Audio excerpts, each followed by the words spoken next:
Imana iri kumwe natwe. Haleluya. Turi kumwe n'umwami udahindurwa n'ibihe. Hari abantu bahindurwa n'ibihe, ibihe bigahindura ibintu bigahinduka rwose. Ariko kandi kamaze ubwi usanga abantu bigisha abandi ngo tugendane n'igihe, tugendane na viziyo, igihe kidutegeka kumera gutya. Ese tuyobowe n'igihe? Ntabwo tuyobowe n'igihe, ntabwo igihe kidutegeka, ntabwo turi abantu bo guhindurwa n'ibihe. Hari abantu bahindurwa n'ibihe, kuvuga ngo muri generasiyo yacu yashize twari tumeze gutya, ariko muri iyi ngiyi byarahindutse, tugomba kumera gutya. Imana nihimbazwa rero. Byibutse ko ubutumwa dusoma bumaze imyaka myinshi bwanditswe, kandi ijambo ry'Imana ntabwo rijya rihinduka. Abantu bafite ubwoba ngo itorero ngo ririmo rirahinduka. Nivuga itorero, birashoboka ko n'iryawe ririmo guhinduka, kuko ntabwo muzi izina ryayo. Ngo ririmo rarahindura, ngo imico ririmo rirahindura iki? Usibye n'imico n'ibindi bizahinduka. Ariko kandi amatangazo avuga ko ryafunzwe nabyo ntabwo ndamenya ibyo ari byo. Ariko icyo nshaka kubabwira ni kimwe, nuko n'akataraza kazaza, kandi kazanwa namwe. Nimwe mukazana, ni mwebwe muzana ibi, mwebwe mutumye. Bakunzi ba Shalom TV 195, twashuje mu izina rya Yesu Kristo wa Nazareti. Tubifurije muri Imana, tubifurije kugubwa neza mu mwami. Jye muri Kumba Theoneste ntirenganya inshuti yanyu.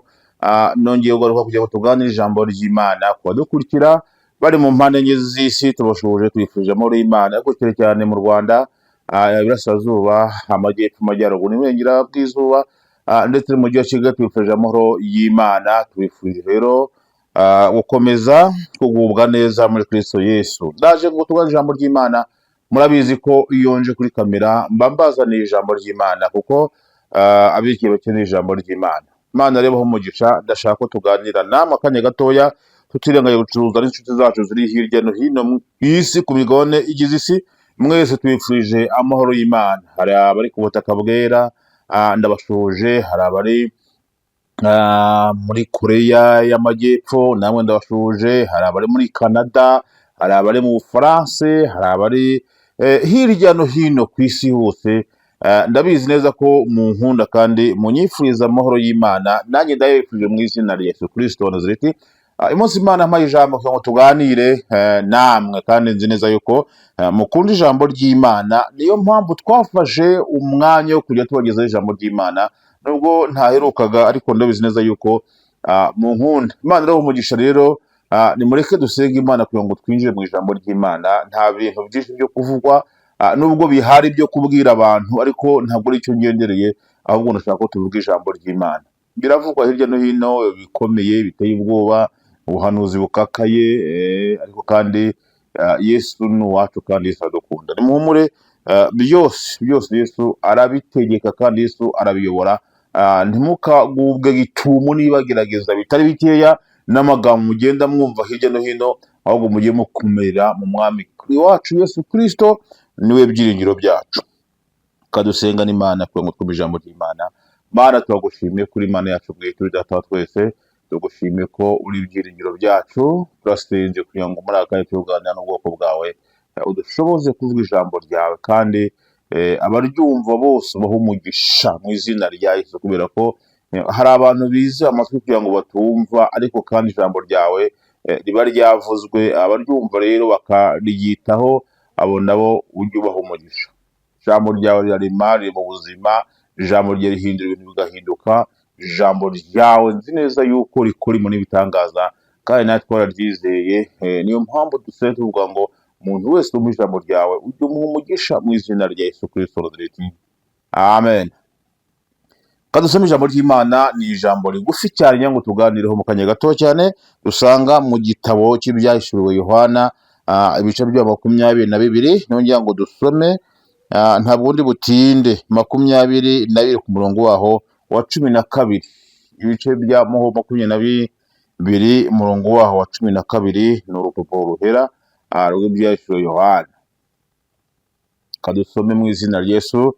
Amagambo ngo, dore ndaza vuba nzanye ingororano, kugira ngo ngororere umuntu wese bikwiriye ibyo yakoze. Reka nsubiremo, dore ndaza vuba nzanye ingororano, kugira ngo ngororere umuntu wese ibikwiriye ibyo yakoze. Amen. n'aya magambo ngira ngo tuganire. Ndashaka kubwira ngo Yesu araza vuba kugira ngo agororere umuntu wese ibikwiranye n'ibyo yakoze. Bibutse ko nta muntu utazagororerwa, nta muntu utazahabwa ingororano. Ukore byiza uzabigororerwa, nunakora bibi nabyo uzabigororerwa, ariko kandi ni umuntu uzagororerwa wese. Reka ubwira ibyo ukora byose wizere ko uzabigororerwa. N'aya magambo Imana yampaye ngo tuganireho, kandi aya magambo ni amagambo akomeye ntari buvugeho byinshi. Ibyo ukora byose nimba wumva uzahabwa ingororano nziza.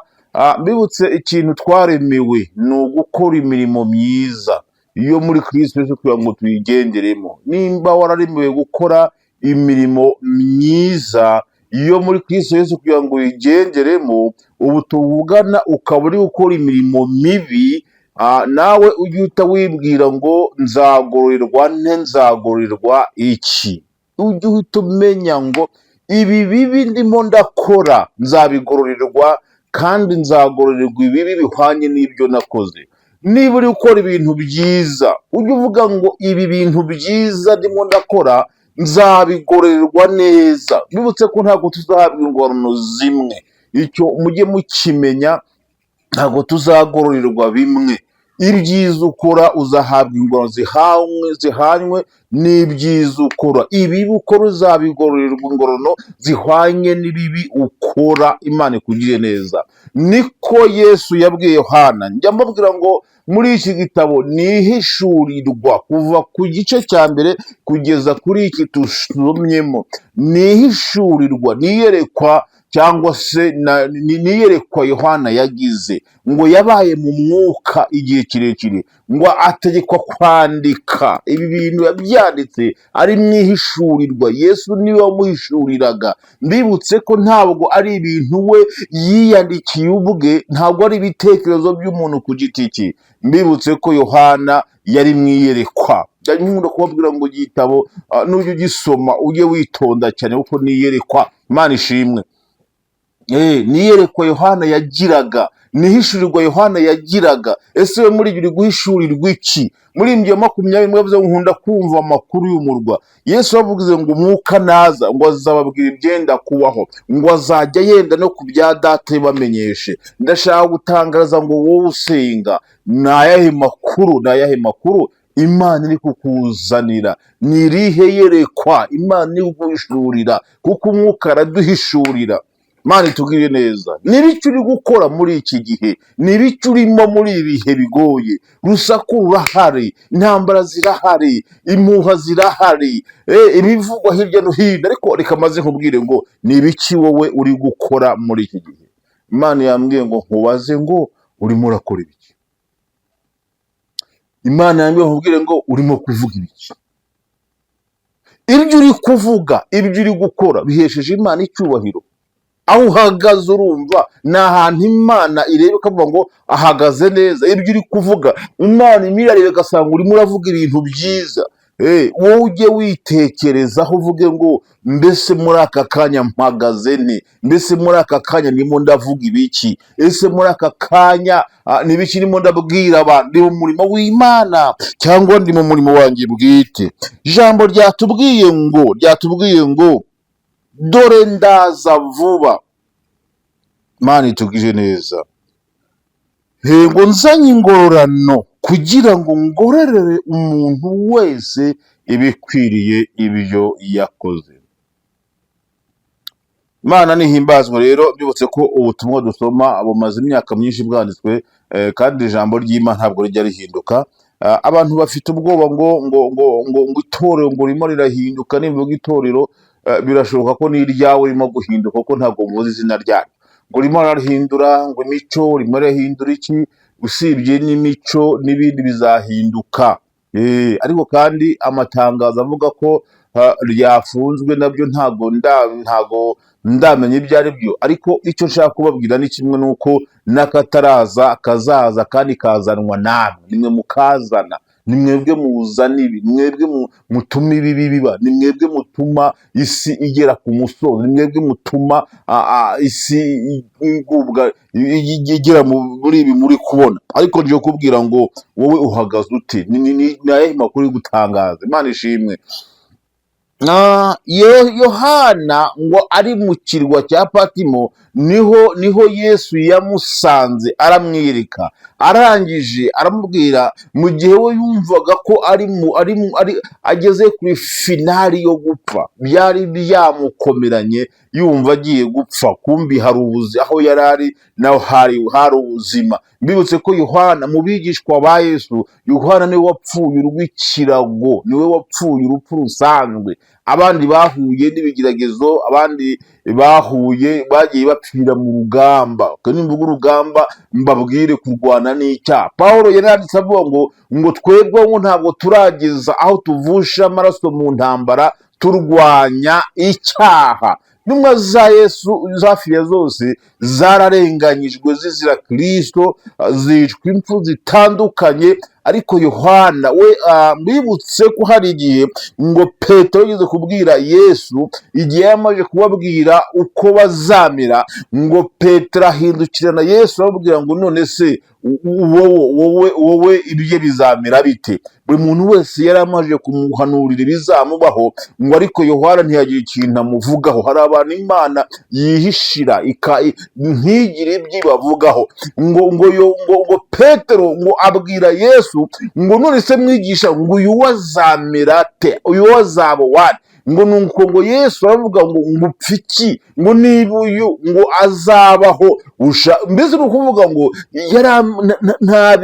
nubwo ibigeragezo byamugezeho bikomeye kurusha n'iby'abandi, ariko ntabwo byamwisha. Hari abantu batishwa n'ibigeragezo, ariko abantu benshi bicwa n'ibigeragezo. Nimvuga kwicwa n'ibigeragezo, nawe urebe urwo wapfuye, warageragejwe, umaze kugeragezwa ubivamo, ibigeragezo bikujugunya hakurya y'inzira. Hari abantu baticwa n'ibigeragezo, bageragezwa ariko bagakomera, bamaze guhishurirwa ko hari ikamba rizambikwa abantu bihanganye, akihanganira mu kigeragezo agashinyiriza. Bibutse ko na Yesu yihanganiye ibigeragezo, ngo kubw'ibyishimo byari bimushyizwe imbere, haravuga ngo ubwo yihanganye akanesha, ngo yabura ate gutabara abageragezwa bose. Mwibutse ko Yesu niwe utabara abageragezwa, ariko hari abaneshwa Yesu ataraza, akabivamo ataragera kuri finaroma,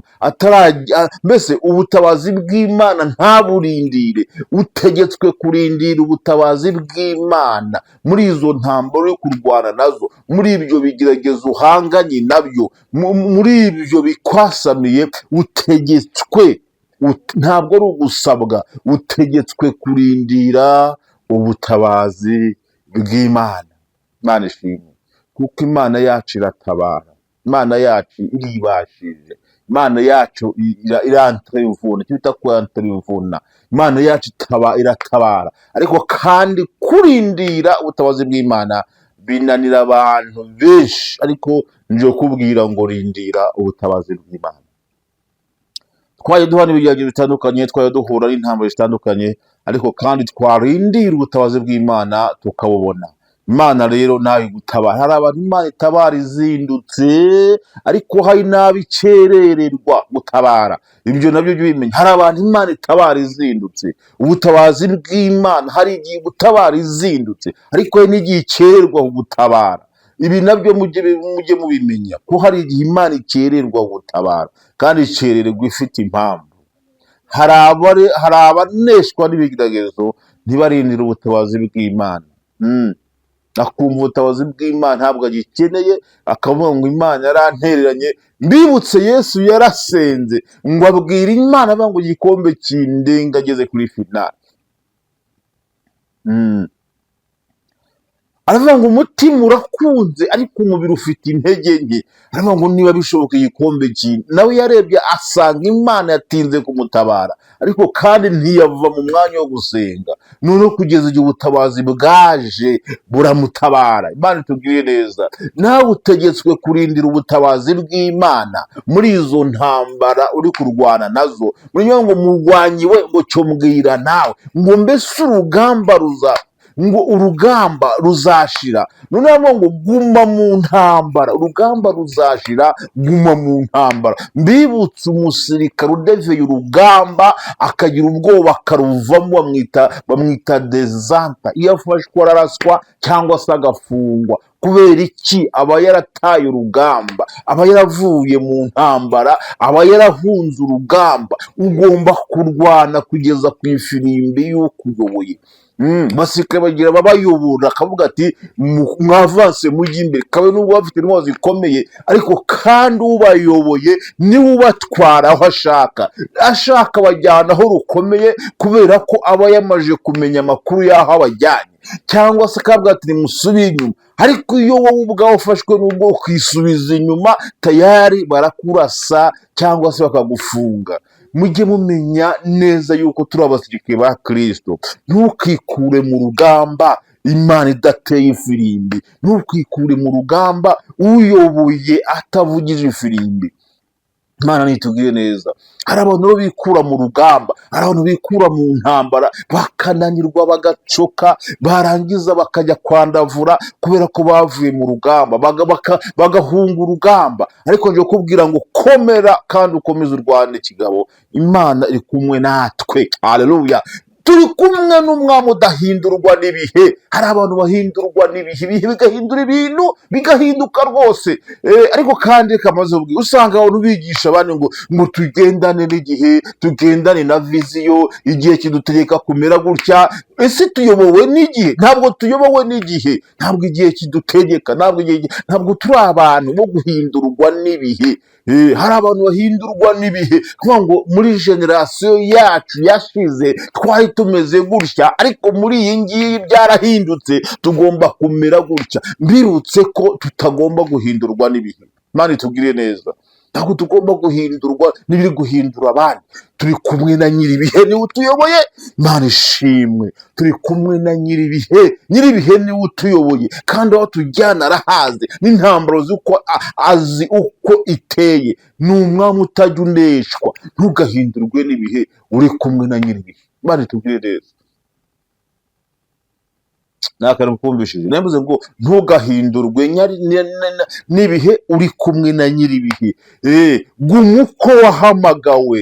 ukimara kwakira agakiza, Imana ikimara kuguhamagara, hari kurisiyo yaguhaye, hari ugomba kwifata, hari ugomba kugenda. genda uko nguko, ntugahindurwe n'ibiri guhindura abandi, ntugahagararane n'abahindutse.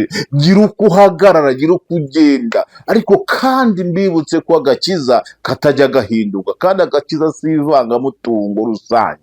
ntabwo agakiza uya, agakiza ni akayo ku giti cyawe. uko wahamagawe hagarara uko nguko, uko wiyumva ugomba gukiranuka. mbese niba ibintu uhagazemo nta mutima ugucira urubanza ufite, gumaho. abantu bafite reka mbabwire, tugomba gusa n'abandi, ariko kandi umurokore agomba gusa n'abarokore, kandi ugasa n'Imana. nta mpamvu yo gusa n'ab'isi, tugomba gusa n'Imana, tugomba gusa n'uwaduhamagaye. nta mpamvu yo gusa n'ab'isi. abantu bakeneye gusa n'abandi, abantu bakeneye gusa n'ab'isi, bakeneye kugenda nk'uko abandi bagenda, abantu bakeneye kuyoborwa nk'uko. mbibutse igihe Abisiraheli bitotombaga, bakabwira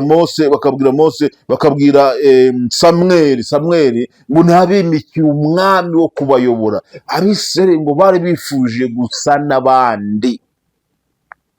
Abisiraheli ngo bifuje gusa n'abandi, babwira Samweli ngo ntabimikiye umwami, kuko n'ayandi mahanga afite abami.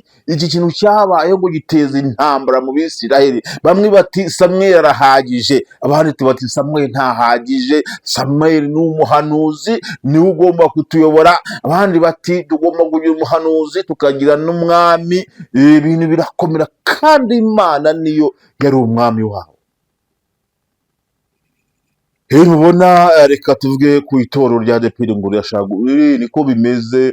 Nimba andi matorero andi macaci afite abapasiteri b'abagore, na ADEPR igomba kubagira igasa n'abandi, igomba gusa n'ayandi madini, igomba gusa n'ayandi macaci, igomba gusa n'ayandi matorero, igomba gusa ubusa, niko bagomba gusa. Ariko wowe ntuzifuze gusa n'abandi, wowe ugume ko wahamagawe, impano ikuri ikomeze yake, ukomeze kwitwara nk'uko witwaraga, ntukagire impinduka zihindukira ku bibi, ahubwo wowe ukomeza gukiranuka, kandi Imana izakwitura ubugingo buhoraho. Ntukifuze gusa n'ab'isi. Mbibutse ko Abisiraheli Abamowabu ngo bifuzaga gusa n'Abamowabu, bifuzaga kugenda nk'Abamowabu, bifuzaga kwambara nk'Abamowabu. Imana irabarimbura. Reka banze mbabwire, nigeze kubabwira ngo ibyo uzasoma muri Bibiliya aba ari byo uzajya ukurikiza. Uzasanga intambara zakomere gutsindwa kw'Abisiraheli nuko bifuzaga gusa n'abandi, bifuzaga gusangira n'abandi. Ibi byose muri kuna byatatira nimvuga, ariko reka bivuge n'inkoresha itorero n'andi ni amatorero, ariko buriya icyo nshaka kuvuga, itorero ry'Imana riri mu ibanga kandi riri mu isi. Ibyototera amatorero amwe n'amwe, mwirinde kuko ntabwo bishobora kwinjira mu itorero ry'Imana. Itorero ry'Imana riri mu ibanga kandi riri mu isi, rifite uko rigenda, rifite n'uko rihagaze, rifite imisengere yaryo, rifite n'imico yaryo, ntabwo rishobora kwivanga n'ayandi. Hari ukuntu rimeze kandi rirakiranuka. Mbibutse ko itorero riri mu ibanga kandi riri mu isi. Ibyatatira amadini yo ni byinshi, kandi amadini agomba gusa agakora bimwe, ariko itorero riri mu ibanga kandi riri mu isi. Niyo mpamvu nkubwira ngo wowe guma uko wahamagawe, guma uko wahamagawe, senga nk'uko wasengaga, komeza kwizera nk'uko wizeraga, imico ikurange nk'uko yakurangaga, wihindurwa n'ibihe, wihinduka uko utahamagawe, guma mu mwanya wawe, byiza biri imbere. Pawulo arandika avuga ngo mureke ngo ibyo mwumvishe uhereye kera bitwarire mu mitima yanyu. Imana ishimwe. Ntabwo Imana ijya yisubiraho uko yagutegetse guhagarara, uko yagutegetse gusa nuko nguko. Ntabwo Imana ijya ihinduka, ntabwo Imana ijya ihindurwa n'ibihe, yitwa iyo kwizerwa. Imana ishimwe. Nari mvuze ngo ijambo yatubwiye ngo dore ndaza vuba nzanye ingororano, kugira ngo ngororere umuntu wese ibikwiranye n'ibyo yakoze. N'iri jambo Imana yampaye. Imana ifite umugambi wo kuza kugororera umuntu wagumye mu mwanya we. Imana itubwiye neza. Reka mvuge kuri Shadraki na Meshaki na Abedenego.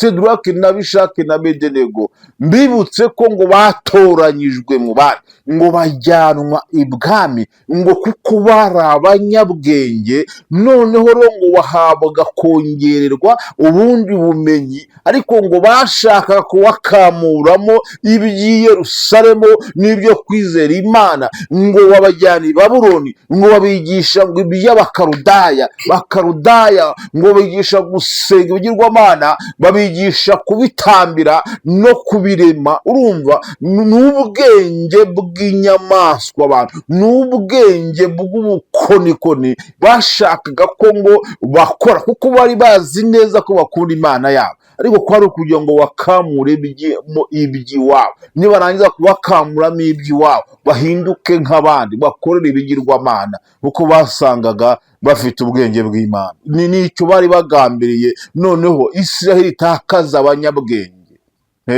Niyo mpamvu ngo batoranyije abanyabwenge akaribo bajyana, ngo bajya kubigisha iby'Ubukarudaya. Ikigisho nzakivuga ukwacyo, ariko bo ngo bakomeye ku Mana yabo, ngo bakajya bajya kwibutsa igihe ngo birinze kwibagirwa Imana yabo, birinze kuva mu masezerano, ngo bakomeje gusenga, kuko bari bazi neza yuko umwami wabo ahora ari maso. Haleluya. Kandi aho bajya hose Imana ibashyigikiye. Nicyo cyabaye ngo kugeza igihe ngo batetse kurama ibigirwamana, ngo bazi neza yuko ibyo mu Isirayeli byabakamutsemo, baravuga ngo ntibishoboka, turacyakomeye ku Mana yacu kandi turacyayizera. Haleluya. Aho usengera nibahinduka wowe ntuzahinduke, aho usengera nibaramya ibishushanyo wowe ntuzabiramye, aho usengera nibifata nk'abandi wowe ntuzifate nk'abandi, uzakomane, uzagumane ubwere bw'Imana, ubusugire bw'Imana bugome kuri wowe, ubudahangarwa bw'Iyera bukugumeho, ugume uhamya Imana mu izina rya Yesu. Ab'isi nibahinduka wowe ntuzahinduke. Guma mu mwanya wawe, ibyiza biri imbere, aho dusiganirwa ntiturahagera. Imana ishimwe. N'indirimbo imwe mu Bugesera yaririmbye iyo ndirimbo ngo guma mu mwanya wawe, ibyiza biri imbere, aho dusiganirwa ntiturahagera. Ngiye kukubwira ngo guma mu mwanya wawe, ibyiza biri imbere. Haleluya. Imana ishimwe. Aho dusiganirwa ntiturahagera, guma mu mwanya wawe, ibyiza biri imbere. Yesu abwira Yohana, aravuga ngo andika ku rupapuro ruhera ijambo rivuga ngo dore ndaza vuba nzanye ingororano. Imana izagorora umuntu wagumye mu mwanya we, utarahinduwe n'ibihe, utifuza gusa n'abandi, utifuza gusa n'ayandi mahanga. Reka maze mbabwire niko bigomba kumera, kuko abadutegeka gusa n'abandi, abatuyoboye bibutse Pawulo yandikira Abefeso, irabwira ko udacirana n'abafite inyama n'amaraso, ngo ahubwo ducirana n'abatware n'abategetsi n'abafite ubushobozi n'imyuka mu yantu ho mu ijuru. Niko Pawulo yandikiye Abefeso. Izo mbaraga zirakora. Abafite ubutegetsi baradutegeka, abafite ubudahangarwa baratuyoboye, kandi niko bimeze. Isi irayobowe. Bibutse ko hari imbaraga ziyoboye isi, ntimukarenganye ababayoboye, kuko nabo barayoborwa, nabo barategekwa, kandi bategekwa ibitandukanye n'ibyo butegekwa. Kandi hari ibintu bigomba gukorwa, kandi bigakorwa atari ubushake bw'ubibabwira, ahubwo hari izindi mbaraga zimuhata kubikora. Nimvuga ibyo murahita mumenya icyo mvuze. Hari imbaraga zihata abakuyobora gukora ibyo bagutegeka. Ariko kandi ngiye kubwira ngo guma mu mwanya wawe, ibyiza biri imbere, aho dusigaye ntabwo turahagera. Gumusenge, umuhamagara Imana, avuga ngo Mana ndashaka usanga meze nk'uko meze uku nguku. Imana ikugiye neza.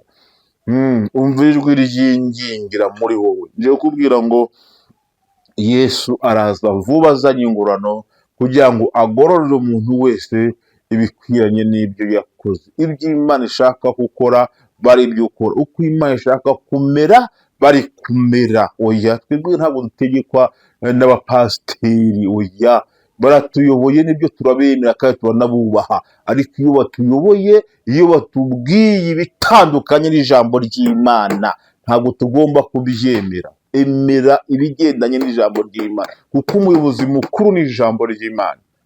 Pasiteri yakuyobora kuko nawe arayobowe, yakubwira ibyo abantu bamubwiye, ibyo abamuyobora bamubwiye, bitandukanye n'ijambo ry'Imana. Yagutegekesha ibyo abandi bamutegekesha, kuko nawe arayobowe. Ariko twebwe ntabwo dutegetswe, ahubwo tuyoborwa n'ijambo ry'Imana. Soma Bibiliya ikubwira iby'ukuri, soma Bibiliya iguha amakuru, nurangiza guterana uterane, gusenga usenge, ariko ubike ibanga mu mutima, uvuge ngo hari uko ngomba gusa, hari uko ngomba guhagarara, hari uko ngomba kuba meze, kuko mfite yampamagaye kandi nyoboye neza. Ntabwo imbere y'Imana ntabwo uzahagarara na pasiteri wawe ngo uvuge ngo pasiteri ngo niwe wantegetse kumera gutya. Oya, uzahagarara n'ijambo ry'Imana. Ni gute wayobowe n'ijambo ry'Imana? Niyo mpamvu nkusaba nkwinginga ngo guma mu mwanya wawe, ibyiza biri imbere, aho dusiganirwa ntiturahagera, ariko kandi umuyobozi wawe ni Bibiliya, ni ijambo ry'Imana. Senga nurangiza usoma ijambo ry'Imana, uzagera kure utakwigeza, uzumva byinshi utabwiwe n'abandi, ariko kandi ukuyoboye nashaka kukuyobya, uzavuge ngo oya, hari ukuntu ngomba kwitwara. Imana itubwire neza. Reka dusenga Imana, nkwifurije kugwa mu mwanya wawe kuko ibyiza birahari. Nari mpawe ijambo ryo kuvuga ngo Yesu araza vuba, azanye ingororano kugira ngo agororere umuntu wese ibikwiranye n'ibyo yakoze. Yesu araza vuba, azanye ingororano. Guma mu mwanya wawe kugira ngo uzagororerwe ibikwiranye n'ibyo wakoze. Ntugomba kuvuga ngo ese ibyo ndi gukora nzabigororerwa cyangwa sinzabigororerwa, ese nzagororerwa ibyiza cyangwa nzagororerwa ibibi. Imana ikugire neza. Ni amagambo Imana yimpaye kugira ngo nkuganirize mu kanya gato tumaranye, kandi nzi neza yuko uyumvishije. Guma mu mwanya wawe kugira ngo naza azasanga ukiri mu mwanya wawe kwizera no gukiranuka mu izina rya Yesu Kristo. Ariko mbibutse ko idini rizajya mu ijuru hazajyayo itorero ry'Imana, kandi itorero ry'Imana njyewe ni nawe, nimo tugihagaze mu ijambo ry'Imana, nimba tukiyoborwa n'ijambo ry'Imana, turi mu nzira ijya mu ijuru. Ariko nutandukana ijambo ry'Imana, uzaba utandukanye n'Imana ubwayo, ubwo ibihano uzayibona. Ariko kandi guma mu mwanya wawe, ibyiza biri imbere. Imana igumisha mu izina rya Yesu. Reka dusengane Imana muri kano kanya. Data mu izina rya Yesu, gushimiye ko wabanye natwe kandi wakomeje kutuganiza amagambo meza y'ubwenge, uganirije n'ubwoko bundi imbere abazankurikirana hirya no hino ku isi yose ku mashusho media rivuga ngo dore ndaza vuba, nzanye ingororano kugira ngo umuntu wese bikwiranye n'ibyo yakoze. Imana itubwire neza duhe gukora ibyiza kugira ngo tuzahembwe ibyiza. Nicyo nakwifuriza abanteze amatwi. Niyo mpamvu nsenze vuga ngo buri muntu wese muhe gukomera kandi akomeze gukiranuka, akomeze no kwizera kuko uri Imana isubiza. Urakoze kuri Imana mu gusenga kwacu, ngo akomeza kutugira neza. Abantu bose bemeye gukora iby'ijambo ry'Imana bategeka, apana iby'abashumba babo bategeka, apana iby'abapasiteri bategeka, apana iby'isi bategeka, ahubwo wakora iby'Imana bategeka. Reka Data twese nyiribihe waguriza imbaraga n'ubwenge, kandi umwuka w'Imana abe bugufi kugira ngo abaye mu gukiranuka kose mu izina rya Yesu. Urakoze rero, turagushimiye ko wakomeza tugira neza. Icyo ni cyawe ibihe byose mu izina rya Yesu Kristo. Amen. Twibukiranye ko wemerewe gukora subscribe no gukora share ku nshuti zawe kugira ngo umfashe kwamaza ivugabutumwa ryiza. Aya magambo yasangize bagenzi bawe kuko ni amagambo y'ubwenge kandi arimo ibirungo byiza. Imana ashaka ko rero tuba maso kugira ngo niza kutugoreza asanga turi maso. Kora share, subscribe kandi na comment wandike utumenyesha ibyo wifuza, kugura inama n'ibindi bitekerezo waduha, cyangwa se ni kuba wafata wavuga nanjye ndumva hari icyo Imana imbwiye nshaka kugeza ku bantu, waduhamagara. telefone zacu ziri kuri screen yawe. Imana igumisha mu izina rya Yesu. Amen.